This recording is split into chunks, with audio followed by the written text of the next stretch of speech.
स्वागत है आप लोगों का इस वीडियो में। ये बहुत ही अच्छा क्वेश्चन है ना। इसमें सारा कंसेप्ट यूज हो जाएगा, एनर्जी कंजर्वेशन और एंगुलर मोमेंटम कंजर्वेशन भी।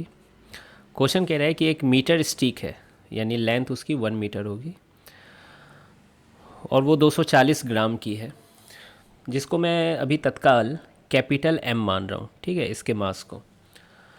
और एक पार्टिकल है स्मॉल एम, जिसको मैं मान रहा हूँ, और उसकी मास दी गई है 100 ग्राम। ये यहाँ पर एक धागे से है ना जुड़ी हुई है, ठीक है, यहाँ पर इस लेवल पे। और इसको यहाँ से छोड़ दिया गया, तो छोड़ा जाएगा, और ये भी 1 मीटर की लंबी है, तो ये नीचे आएगी और यहाँ से टकरा जाएगी, ठीक है। और जब ये टकराएगी तो कहा गया है कि चिपक जा रही है ना, मतलब परफेक्टली इन इलास्टिक कॉलिजन हो रहा है। तो फिर ये रॉड के साथ वो पार्टिकल एक हिस्सा बनकर घूमेगी आगे। तो वही पूछा गया है कि जब वो घूमना शुरू होगी तो वो कितना ऊपर तक ये सिस्टम जा सकता है, ये थीटा पूछा गया है, ठीक। तो एक एक स्टेप करते हैं। पहले इस पार्टिकल को नीचे तो आने देते हैं। तो ये पार्टिकल नीचे आ रहा है यहाँ पे टकराने से जस्ट पहले। तो मैं यहाँ तिरछा बनाया हूँ, लेकिन ये एंगल बहुत कम है, मतलब ये सीधा ही हो गई है लगभग। तो ये V0 की वैल्यू क्या होगी? और मुझे आशा है कि आप 2 सेकंड में आंसर बता सकते हैं। V0 की वैल्यू √2GL होगी,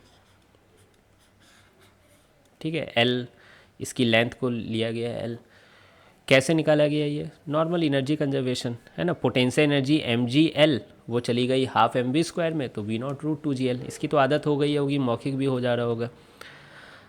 अब देखिए ये यहाँ पर टकराती है, तो क्या एंगुलर इम्पल्स मिल रहा है इस रॉड को, तो जिसकी वजह से ये घूमने लगेगा। तो हम लोग कैसे कर लेंगे कि इस एक्सिस के अबाउट, जिस एक्सिस के अबाउट ये क्लैंप है, उसके अबाउट हम लोग टॉर्क जीरो देख ही पा रहे हैं, टॉर्क जीरो है, तो एंगुलर मोमेंटम का कंजर्वेशन कर लेंगे, ठीक है। टॉर्क जीरो है एक्सिस के अबाउट, इसी एक्सिस के अबाउट, तो L initial will be equal to L final. अब देखिए एल इनिशियल क्या है, रॉड की तो जीरो है, रॉड तो रेस्ट पे ही था शुरू में, यही तो आ रही है V0 वेलोसिटी के साथ, और ये लगभग सीधा हो गया है ना ये, ठीक है। लेंथ एल ही है, परपेंडिकुलर लेंथ, तो ये MVR हो जाएगा, MV0 इंटू L/2, ठीक है। उसके बाद जब ये इसका हिस्सा बन चुका है, चिपक चुका है, तो इस एक्सिस के अबाउट ये घूमने लगा ये सिस्टम, तो मैं मोमेंट ऑफ इनर्शिया इस एक्सिस के अबाउट ले यूज कर लूँगा, ठीक है, रॉड का भी प्लस इस स्मॉल पार्टिकल का भी।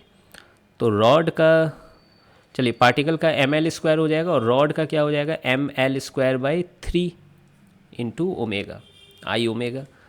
तो यहाँ से आप देख सकते हो ओमेगा की वैल्यू क्या आ जाएगी, आप एलसीएम ले लो, तो ये 3 यहाँ आ जाएगा और 3 इस साइड भी चला जाएगा, तो 3m, अच्छा एक l को काटा जा सकता है यहाँ से, तो 3mV0 divided by 3m plus capital M into L, है ना, L नीचे आ जाएगा, तो ये ओमेगा आ गई।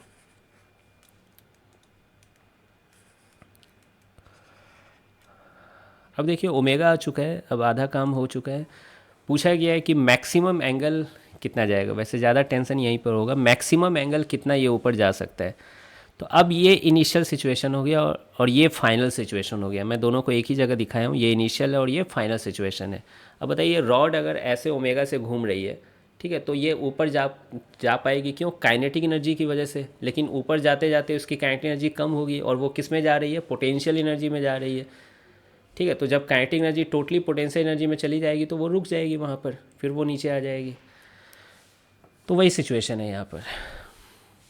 तो हम लोग किसका सहारा लेंगे? काइनेटिक एनर्जी का सहारा, लेकिन इस बार ये इनिशियल हो गया और ये फाइनल हो गया। तो मैं लिख रहा हूँ KI plus UI equal to KF plus UF। अब देखिए इनिशियल काइनेटिक एनर्जी क्या है, ½ I⍵², और कुछ नहीं है ना, काइनेटिक एनर्जी के नाम पे और कुछ नहीं है, ½ I⍵² है, ठीक। पोटेंशियल एनर्जी किसकी लेंगे? ग्रेविटेशनल पोटेंशियल एनर्जी लेंगे। अब देखिए ग्रेविटेशनल पोटेंशियल एनर्जी लेने के लिए कहीं तो जीरो मानना पड़ता है ना। तो देखिए मैं क्या मान रहा हूँ कि यहाँ पर ग्रेविटेशनल पोटेंशियल एनर्जी जीरो है ना, इस वाले पोजीशन पे, नीचे वाले पोजीशन पे। इससे फ़ायदा क्या हुआ? कुछ ज़्यादा फ़ायदा नहीं हुआ, ये स्मॉल m का बस जीरो हो गया। इस रॉड की पोटेंशियल एनर्जी तो रहेगी ना, क्योंकि उसकी सेंटर तो यहाँ पर है और वो L/2 ऊपर है ना, आप देख सकते हो L/2 ऊपर है, तो एम जी एच में क्या लिखोगे, m g l by two लिखोगे, तो capital M g l by two, लेकिन वो छोटे मास का तो जीरो था। फाइनल काइनेटिक एनर्जी जीरो हो गई क्योंकि सिस्टम यहाँ पर रेस्ट पे आ चुकी है मोमेंटरली, इसके ऊपर नहीं जा पा रही है ना। फाइनल पोटेंशियल एनर्जी आप कैसे लिखेंगे, एम जी एच। अब देखिए रॉड का अगर देखा जाए तो रॉड की सेंटर यहाँ थी, सेंटर ऑफ मास, और वो यहाँ चल जा चुकी है, तो ये इतने हाइट पर जा चुकी है, ठीक है, इस हाइट पर जा चुकी है। अब ये हाइट मुझे निकालना है, तो एम जी एच है ना, एच ये वाली हाइट है, ध्यान से देखना। अब देखिए ये लेंथ एल बाई टू है, तो ये length L by to cos theta होगा, है ना, ये एल बाई टू है तो ये L by to cos theta, जो कि यहाँ पे मैं लिखा हूँ। तो ये हाइट कितनी हो जाएगी, L minus L by to cos theta, simple,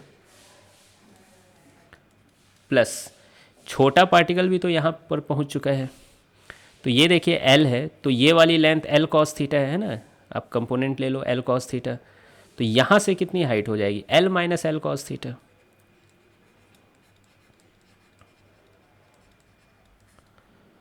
तो बस यही है, अब सबका वैल्यू पुट कीजिए, ओमेगा निकल जाएगा, लेकिन मैं ही करूँगा, ध्यान से देखिएगा बस।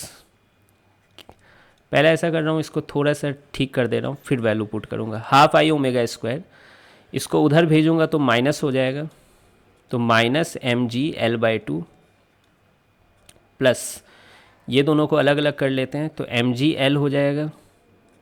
ऐसा करते हैं, इस एम जी एल को भी एक तरफ ले आते हैं, तो एम जी एल हो जाएगा, स्मॉल एम जी एल।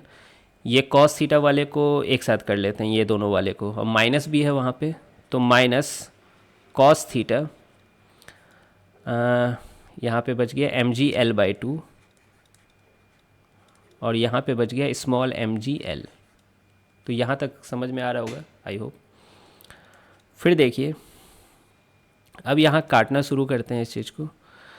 क्या क्या कट सकते हैं,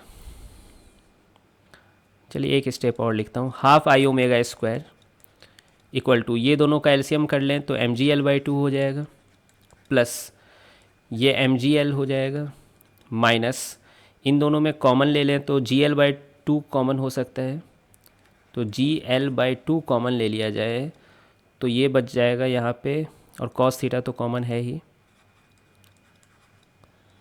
तो यहाँ पे कैपिटल एम बचेगा, और यहाँ पे टू एम लिखना पड़ेगा, है ना, एलसीएम लेके ही तो कॉमन ले सकते हैं ना। तो ये हो गया, यहाँ तक तो हो गया। अब देखिए टू टू कट रहा है, यहाँ पर ऐसा करो टू बाई टू कर दो, ताकि नीचे का टू को काट सकें। ये कट गए।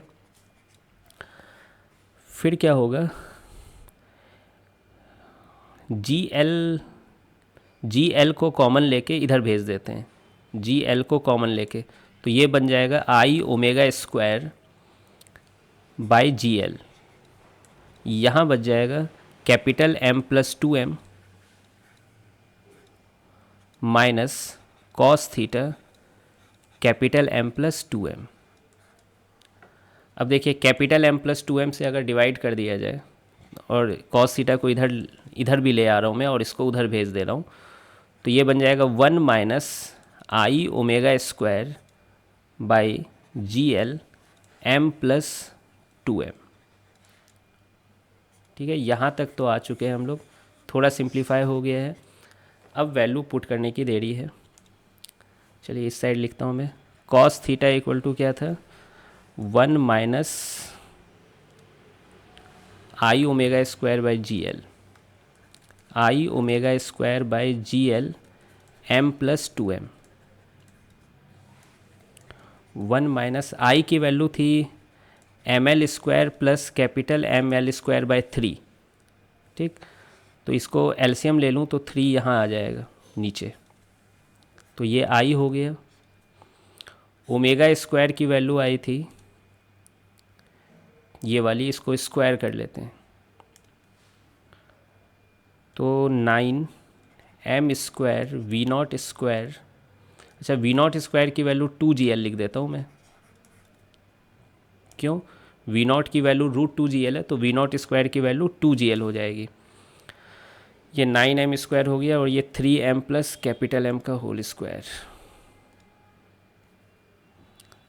3m प्लस कैपिटल M का होल स्क्वायर L स्क्वायर। तो आई होप कि यहाँ तक सही है हम लोग। और कैपिटल M प्लस 2m था और ये GL भी बचा हुआ है। तो ये बस वैल्यू रखा गया है यहाँ पर। अब कुछ कट सकता है क्या यहाँ से? हाँ देखिए, L स्क्वायर कॉमन होके इसको काट देगा और ये 3m प्लस कैपिटल M ये एक वाले को काट देगा, ठीक। और 3 से ये 9 कट जाएगा, 3 बचेगा। तो यहाँ बचेगा 1 माइनस 3 2 जा 6। अच्छा, GL भी कट जाएंगे। 1 minus 6m square divided by capital M plus 2m 3 small m plus capital M। अब m स्क्वायर की वैल्यू है ना 100 ग्राम थी स्मॉल m, तो ये 100 इंटू 100 हो जाएगी। कैपिटल M थी आपकी 240 ग्राम ना, हाँ 240 ग्राम है, ये 240 ग्राम है। और ये 200 ग्राम हो गया, तो ये हो गया 440 ग्राम। और ये 300 ग्राम प्लस 240 ग्राम, यानी ये 540 ग्राम हो गया। अब 0 से 0 काट दीजिए, 2 0 कट गए, तो ये बच गया 1 माइनस 600 डिवाइडेड बाई, इसको थोड़ा कैलकुलेटर का यूज कर लें तो ये आ रहा है 2376। फिर इसको LCM ले लो तो ये आ रहा है 1776 डिवाइडेड बाई 2376। अब यहाँ देखिए कैलकुलेटर का यूज करना ही पड़ेगा। डाटा थोड़ा अच्छा रहता तो ये 1/2 आ जाता तो अच्छा लगता, 60 डिग्री हो जाता आंसर, लेकिन डाटा अच्छा है नहीं। तो थीटा की वैल्यू आ रही है इसको कॉस इन्वर्स करने पे 41.63 डिग्री, और SCV में यही आंसर दिया हुआ है, 41 डिग्री दी गई है अप्रॉक्स में। तो ठीक है, मतलब थोड़ा ज़्यादा अप्रॉक्स हो गया, लेकिन ठीक है।